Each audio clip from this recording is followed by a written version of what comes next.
Antes de empezar, hay un problema que tenemos en México, ya que muchas veces no nos queda claro nuestro pasado indígena. Por ello es conveniente conocer algunas situaciones de la cronología mesoamericana. Principalmente la palabra Mesoamérica es un término nuevo creado en 1943 por el alemán Paul Kirchhoff para designar una zona de América donde habitaron culturas desarrolladas. Este territorio comprende desde la mitad meridional de México hasta la parte sur de Centroamérica. En esta zona existieron durante 30 siglos un aproximado de 50 culturas diferentes. Cada una tuvo su momento, espacio y sus características.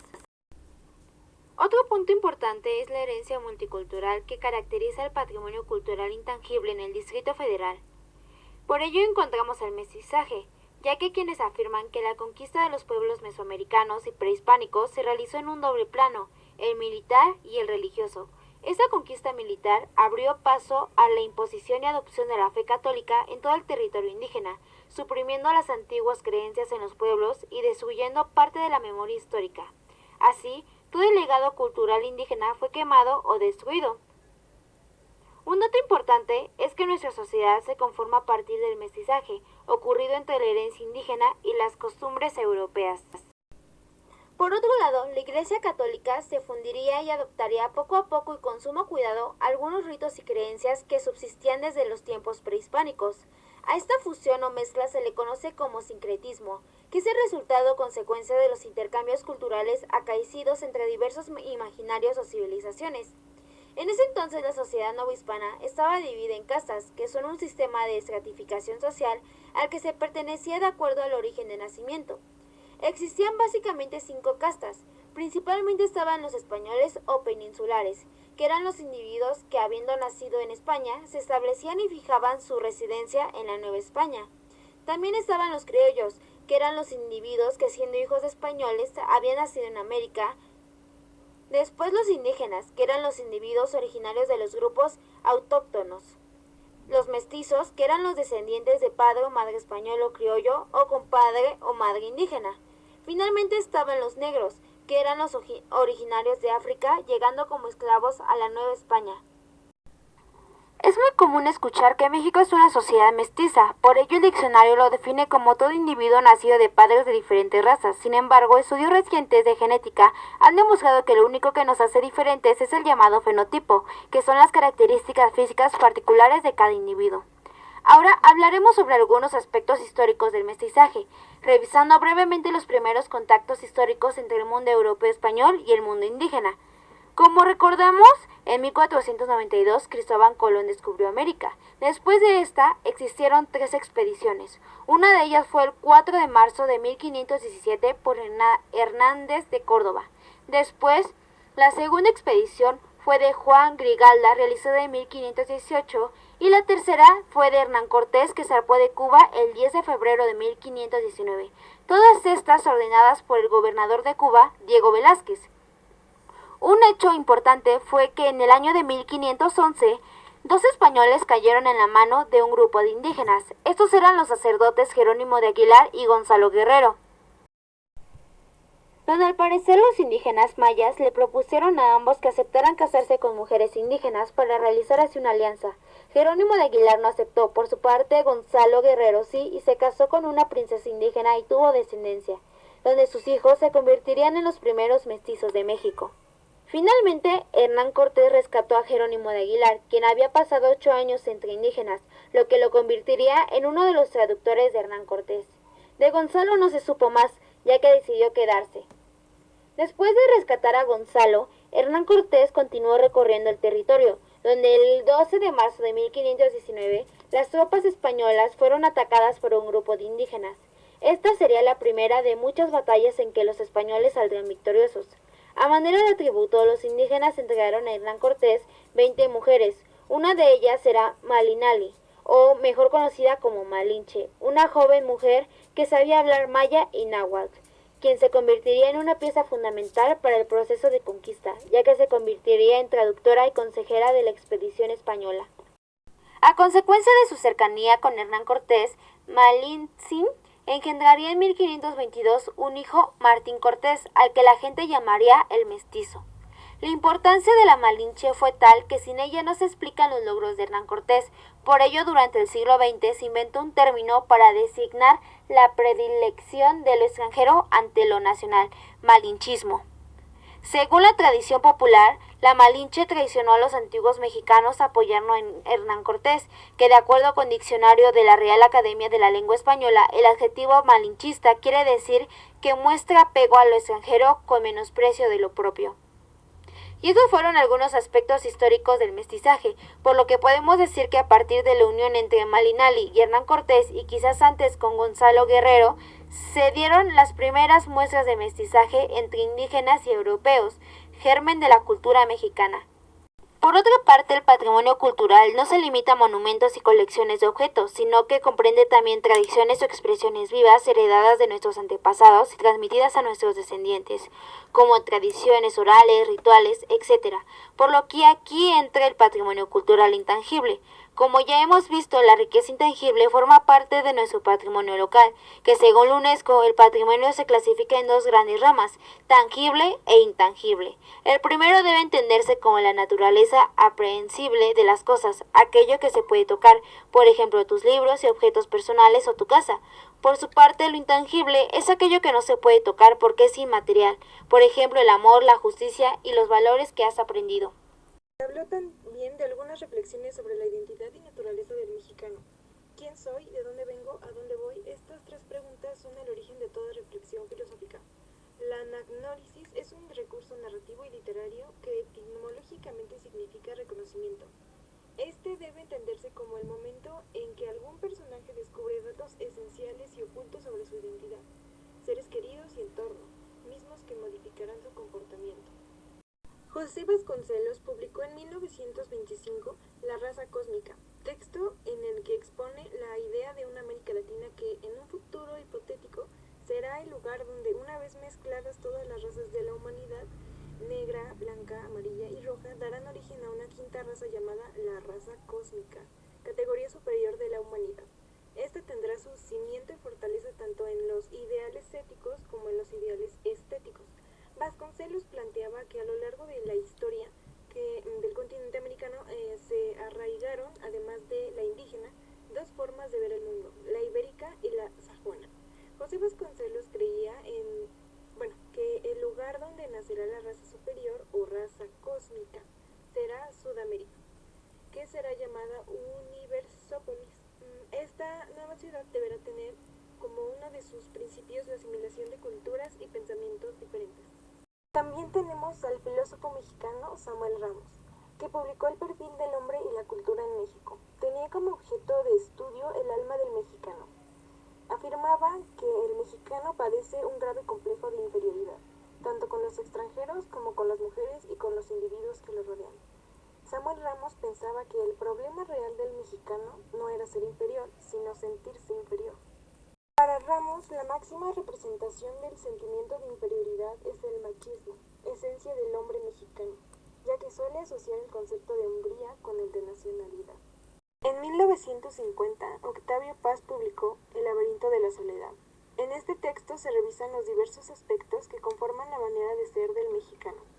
Octavio Paz señala que sentirse solo no es sentirse inferior, sino diferente, debido a que está habitado por diversos fantasmas históricos: conquista, colonia, el abandono de Dios y más recientemente por el dominio e influencia de los Estados Unidos. El mexicano no quiere o no se atreve a ser él mismo y por ello le resulta muy difícil entablar comunicación con otros individuos.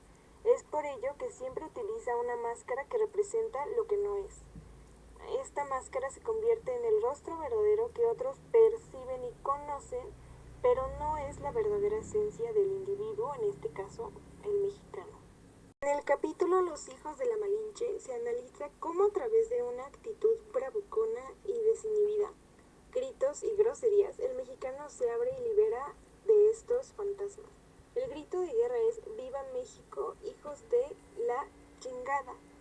A Octavio Paz se pregunta a quién hacemos referencia cuando decimos «la chingada». Esta expresión se refiere específicamente a la madre mítica que fue violada, forzada, humillada, herida, violentada y sometida en el proceso de conquista. su naturaleza guarda una carga emocional de resentimiento histórico. El mestizaje religioso y sus primeras manifestaciones. Algunos dioses se asimilaron y mezclaron entre sí, otros cambiaron y se humanizaron. El resultado es una infinidad de mitos y leyendas prehispánicos que se fusionarían con el catolicismo. La religiosidad en el mundo cristiano. Dos principales características eran su naturaleza divina y por lo tanto incuestionable, y tener como su máxima autoridad al Papa, representante de Dios en la tierra. A inicios del siglo XVI, su estructura fue sacudida por un fraile alemán de nombre Martín Lutero. Este comenzaría a cuestionar el funcionamiento y estructura de la Iglesia. Una de las acciones más significativas de Lutero fue traducir la Biblia del latín a la lengua vulgar. Esto, permitía la interpretación directa de la palabra de Dios sin necesidad de intermediarios. Esta renovación de la Iglesia es conocida como la Reforma Protestante. La reacción inmediata de la Iglesia Católica fue la organización del Concilio de Trento. A este movimiento se le conoce como Contrarreforma, que defendía cualquier intento de renovación, no solo de la Iglesia, sino de la sociedad misma.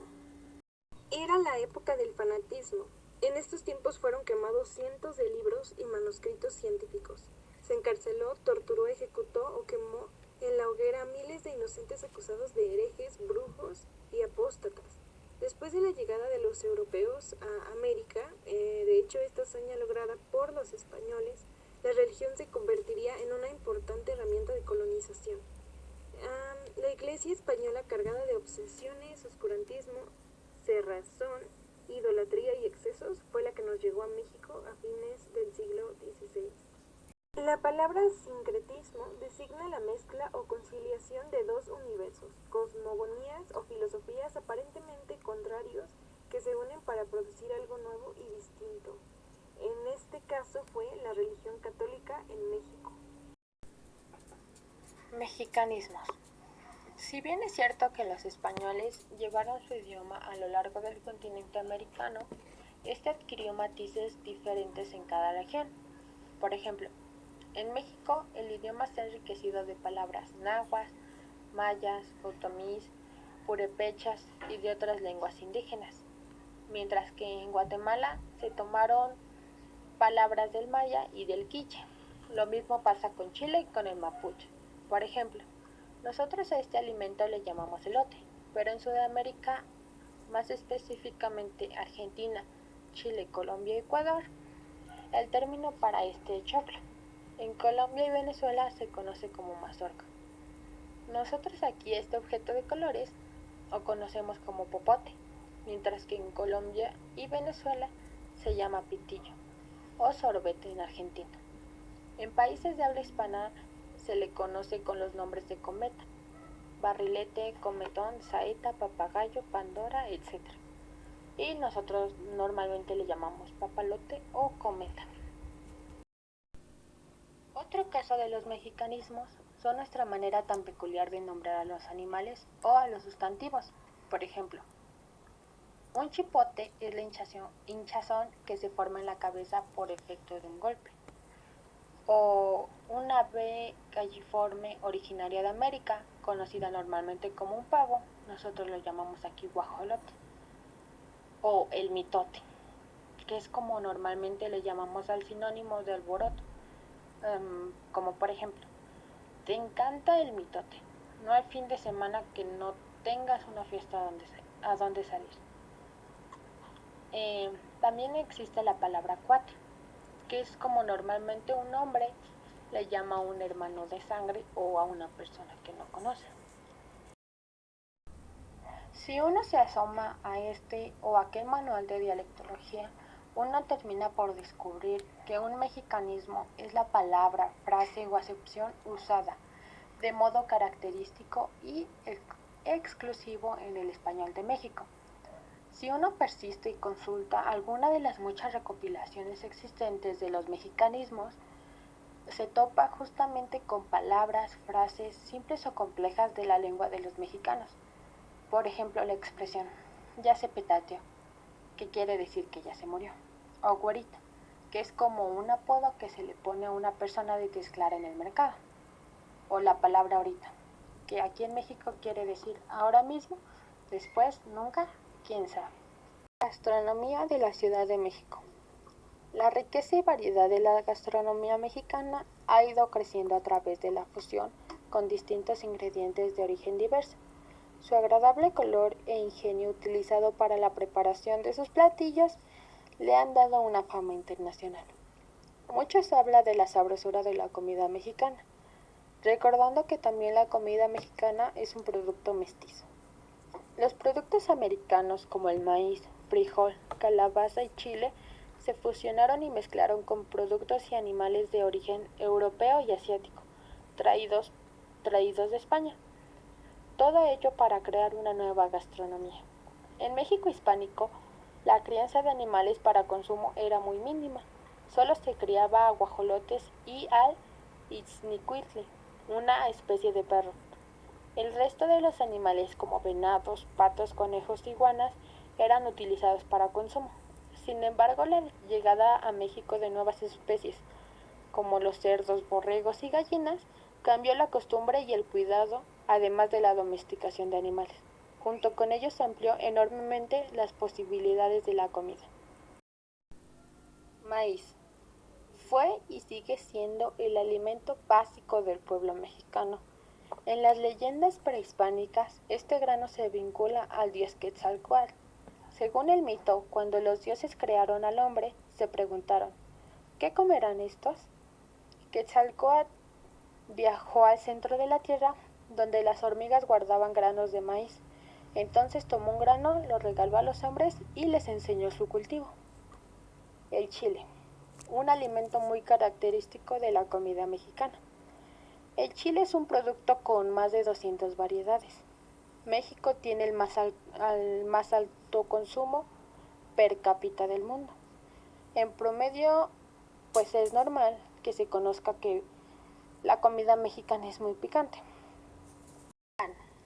En febrero de 1525 se establece el primer molino de trigo en el entonces lejano pueblo de Tacubaya, dando con ello origen a la elaboración de pan. Al inicio el trigo simplemente se mezcló con sal, pues dando origen hacia los bolillos, virotes y teleras. Sin embargo, poco después comenzaron a hacerse distintas mezclas con diferentes ingredientes. Para el siglo XIX llega una nueva influencia para la panadería mexicana, la repostería francesa. Fue en 1884 cuando la primera pastelería francesa, que aún existe, se estableció en México, llamada El Globo. Se dice que en México existe la mayor variedad de formas y sabores de pan, como son las conchas, los cuernos, orejas, huesos, corbatas, ojos de buey, etc. En México tenemos panes para celebrar fechas especiales. Por ejemplo, el 6 de enero siempre se acompaña para la tradición de la rosca de Reyes, o el 2 de noviembre se celebra todos los santos con el pan de muerto. Parte de las tradiciones es comerlos y compartirlos con la familia. En México, como en muchas partes del mundo, la comida es una de las mejores formas para socializar, es decir, que además de alimentarnos, el hecho de compartir la mesa sirve para convivir y conocernos. La medicina y la herbolaria. La Organización Mundial de la Salud, OMS, define a la medicina tradicional como la suma total de conocimientos, habilidades y prácticas basadas en teorías, creencias y experiencias de los oriundos de diferentes culturas. En el caso de México, esta rama de la medicina está representada por la medicina prehispánica o tradicional y la herbolaria. La demanda de este tipo de tratamientos que ofrece la medicina tradicional se ha incrementado enormemente en últimas fechas, no solo en México, sino a un nivel mundial. La Ciudad de México es privilegiada, ya que en su riqueza natural y cultural son incomparables y únicas. La herbolaria y la medicina tradicional ocupan un lugar importante en las manifestaciones identitarias y culturales de los habitantes de la ciudad. La tradición indígena ha llegado hasta este conocimiento que data de tiempos remotos y que sorprende por su actualidad y vigencia. En la Ciudad de México existen dos lugares especiales con espléndidas y emotivas celebraciones, el poblado de Mixquic y San Antonio Tecomex. ambos en la delegación Tláhuac. En este último se suelen construir figuras de lo que representan algún objeto que le gustaba en vida al muerto. Durante la fiesta de Día de Muertos se elaboran el tradicional pan de muerto, calaveritas de dulce, azúcar y chocolate. Se realizan figuras con papel picado que reproducen algunos grabados de José Guadalupe Posada, principalmente de la Catrina. En estas fiestas también se escriben unos versos populares llamados calaveras, donde se hace mofa de políticos o de personajes de cualquier tipo. La fiesta de Día de Muertos es una celebración única en el mundo. Desgraciadamente, en los últimos años, esta celebración tan mexicana y especial ha fusionado y adquirido características de otra fiesta que nada tiene que ver con nuestra tradición. Nos referimos al Halloween, celebración de origen celta que llegó a México por influencia de los Estados Unidos, que tiene más elementos de una película de terror que de una tradición milenaria. Esta es la fiesta católica más importante de todo el país y del mundo. Semanas y días antes del 12 de diciembre comienzan a llegar creyentes de todas las zonas del país al atrio de la Basílica de Guadalupe, uno de los santuarios más grandes e importantes del catolicismo, con el fin de visitar la imagen y cantarle las mañanitas a la Virgen. El número de personas que arriban al santuario es impresionante. Algunas cifras señalan que se aproxima a los 6 millones, muchos de los cuales llegan caminando, corriendo, en bicicleta y hasta en caballo. El atrio de la basílica se llena de danzantes llamados maclachines. Lo más importante de esta fiesta es sin duda alguna el ambiente de devoción de los peregrinos. Las posadas navideñas, fiestas que solo se celebran en México, lo cual las convierte en parte del patrimonio cultural. Las posadas se celebran del 16 al 24 de diciembre, es decir, durante 9 días. El festejo se inicia con la colocación de un nacimiento el día 16 de diciembre, mismo que permanece hasta el 7 de enero, un día después de la visita de los Reyes Magos. El nacimiento es la representación del ambiente en el que nació Jesús. Esta celebración, que tiene lugar durante 2 días, recibe varios nombres: fiestas patrias, noche del grito, noche mexicana, día de la independencia. Todas las denominaciones hacen referencia al inicio de la lucha por la independencia de México del Reino de España. Esto se lleva a cabo los días del 15 y 16 de septiembre. La celebración inicia a las 11 de la noche del 15 de septiembre y es cuando las autoridades federales, estatales y municipales salen al balcón del edificio de gobierno y repiten la proclama de Miguel Hidalgo. Al finalizar los gritos de ¡Viva México!, la ceremonia finaliza con una nutrida exhibición de pirotecnia. La mayoría de las familias suelen celebrar con una cena en la que abundan los antojitos y platillos mexicanos. El día 16 se realiza un desfile militar que marcha frente al Palacio Nacional, donde pasan revista a el presidente del Ejecutivo y los secretarios de Defensa y de Marina. El mariachi, conjunto musical típico de la región de Occidente de México, que se ha convertido en una de las imágenes simbólicas de la cultura mexicana. El origen de la palabra mariachi es desconocido, aunque existen algunas teorías al respecto. Su origen se deriva de la voz francesa mariage, que significa matrimonio. La música urbana o popular es un reflejo de los pueblos que la producen.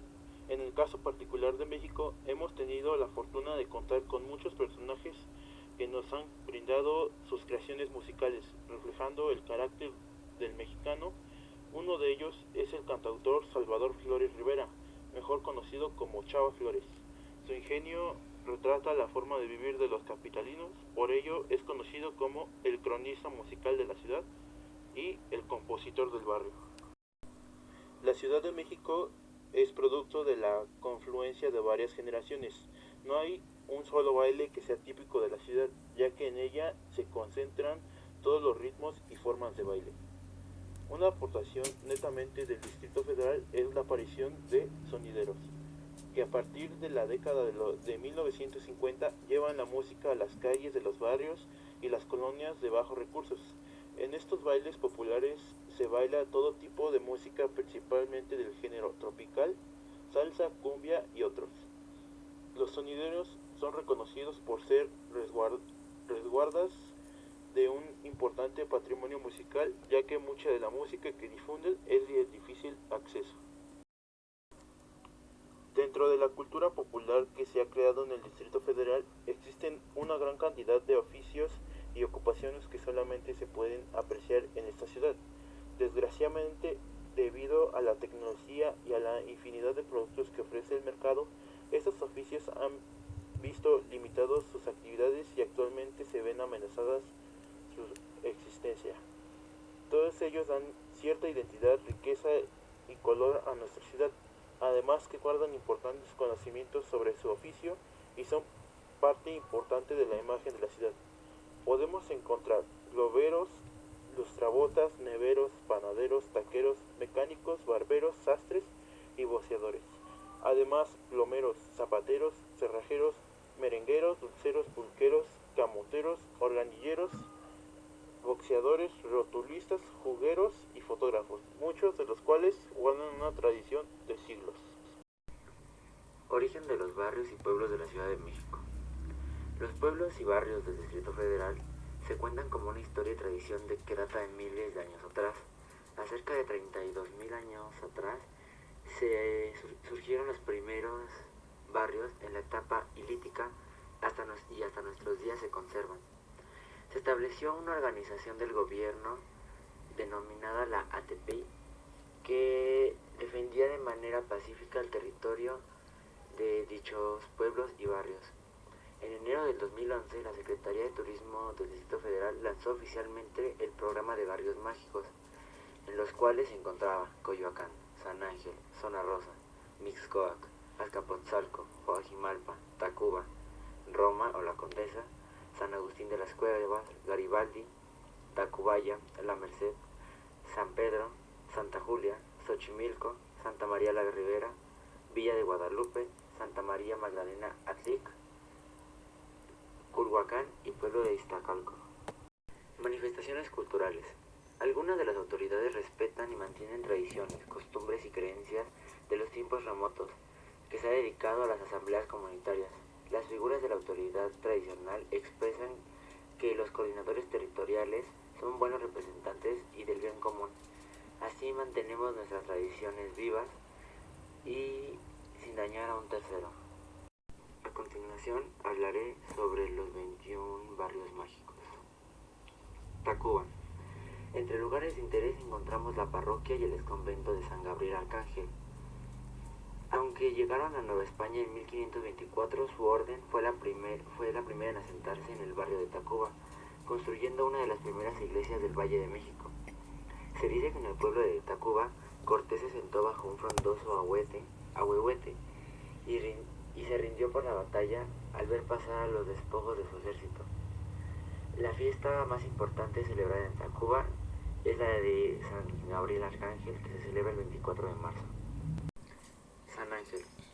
San Ángel tiene un gran número de edificios y casonas elegantemente construidas, funcionando en las tendencias francesas de la época de la arquitectura tradicional en los pueblos mexicanos. El barrio de San Ángel conserva dichas casonas y jardines, lo cual le da un toque bastante rústico a la zona.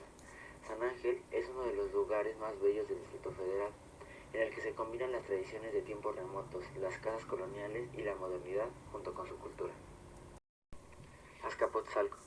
Ya en el siglo XIX destaca Azcapotzalco, que durante su aparición fue su último enfrentamiento el ejército realista contra el trigarante, antes de consumarse la independencia. Santos apóstoles Felipe y Santiago liberan y se celebra la batalla de Azcapotzalco. Sus colonias son Lucas Ateneo, San Sebastián, Santo Tomás, Santa Catarina, San Andrés, Santa Bárbara, San Martín, San Francisco, San Andrés de las Salinas, Santa Apolonia, San Marcos, San Limo, Santo Domingo. Coyoacán.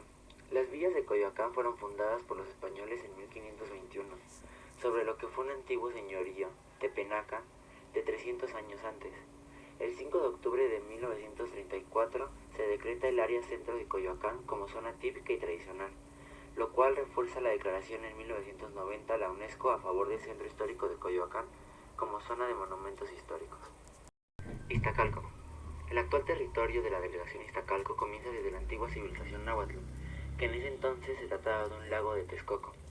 Los mayordomos, topiles y guardianes protegen los santos de las parroquias y capillas de Iztacalco. La festividad más grande de los 7 barrios se celebra en la parroquia de San Matías.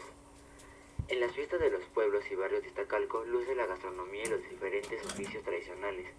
Asimismo, los trabajos de las portadas que adornan las iglesias para sus fiestas son realizadas con flores, verduras, frutas y dulces, así como la elaboración del papel picado son dignos de ser admirados.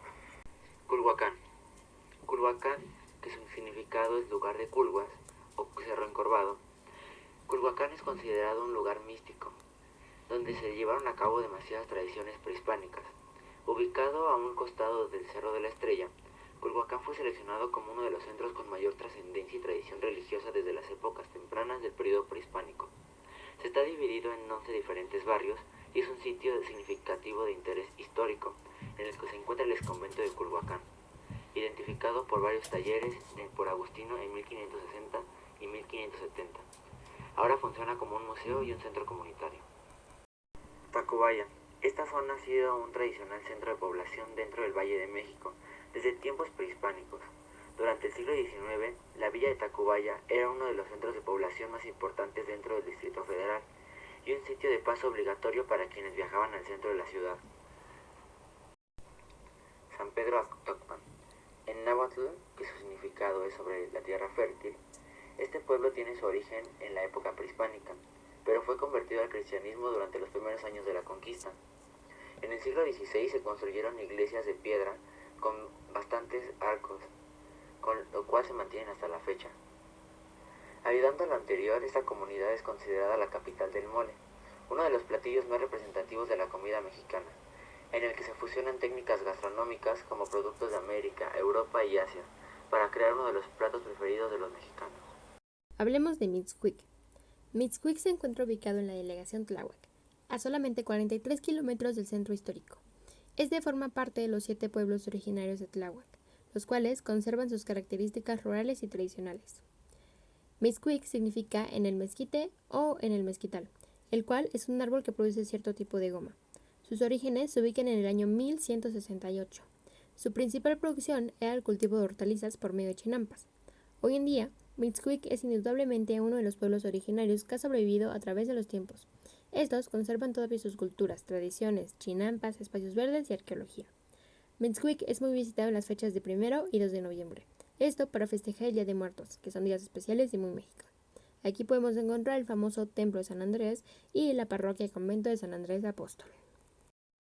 Cuando hablamos de Xochimilco, este se caracteriza por la existencia de sus canales en donde viajan las famosas trajineras, los cuales recibieron un reconocimiento como Patrimonio Cultural de la Humanidad por la UNESCO. Xochimilco significa en náhuatl lugar de la cementera florida. Es un lugar turístico por excelencia.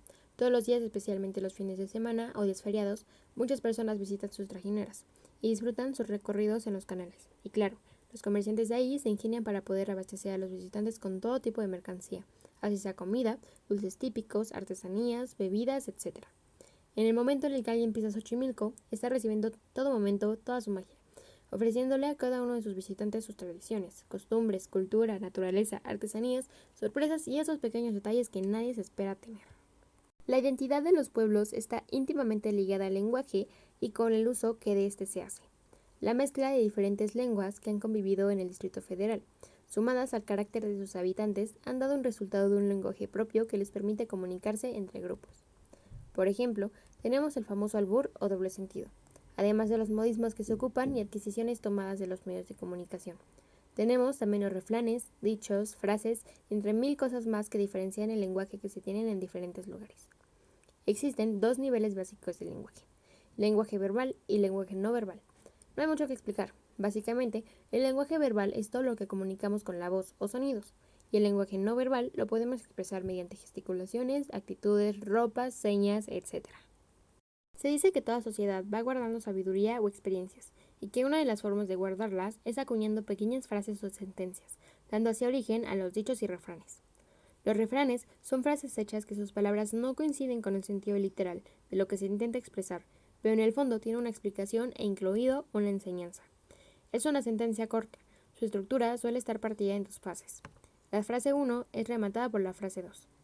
Existe una rama de estudio de la literatura que estudia los refranes. Estudia desde su historia hasta su significado. Esta es la paremiología. La paremiología nos dice que generalmente el mensaje está claro en un refrán, pero, sin embargo, existen alrededor de 2000 refranes en español, algunos de ellos contradictorios entre sí. Por ejemplo, los 4 refranes que podemos ver en la diapositiva. Y como ahí lo dice, existen aproximadamente 2000 refranes en español, los cuales son ocupados para diferentes circunstancias. Los chistes. El chiste es un pequeño relato contado con fines cómicos, burlescos e irónicos. Su único fin es hacernos reír, nunca con el fin de ofender. Es muy visto en el Distrito Federal. El chiste existe en todas las sociedades, y es muy importante, tanto que el padre del psicoanálisis escribió un libro llamado El chiste y su relación con lo inconsciente, en donde principalmente se estudia científicamente lo que es un chiste. El albur. La palabra albur es un género de comunicación típico de la Ciudad de México.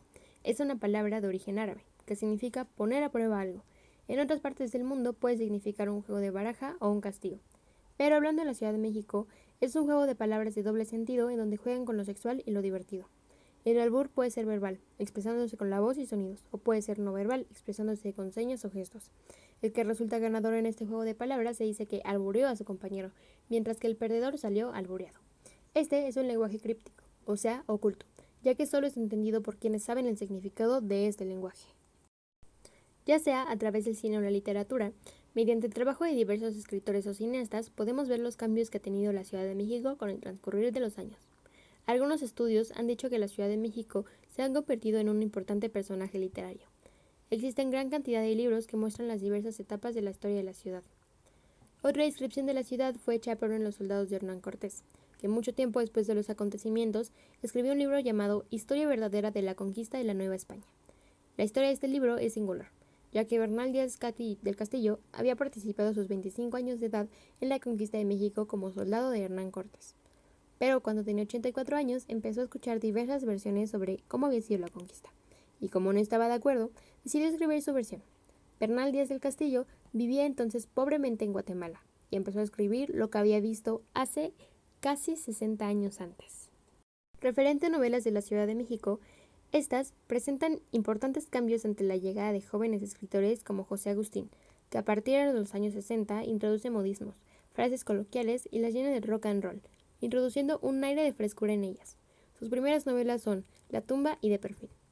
Un crítico de la ciudad, pero sobre todo de sus habitantes, analizando fenómenos sociales que en ella suceden, pero resaltando a quienes participan. Es Carlos Monsiváis. Muchos lo consideran como el cronista sin título de la Ciudad de México. Entre otras obras de crítica social a la Ciudad de México está Amor perdido y Los rituales del caos. La primera función pública que hubo de cine en la CDMX fue el 14 de agosto de 1896. Esta se llevó a cabo en el sótano de la Farmacia Plateros, ubicada en la hoy calle de Madero, casi esquina con Isabela Católica. La primera película filmada en México es precisamente de ese año y se llamaba El presidente de la República. Porfirio Díaz paseando a caballo en el bosque de Chapultepec. Dicha película no duraba más que unos cuantos minutos.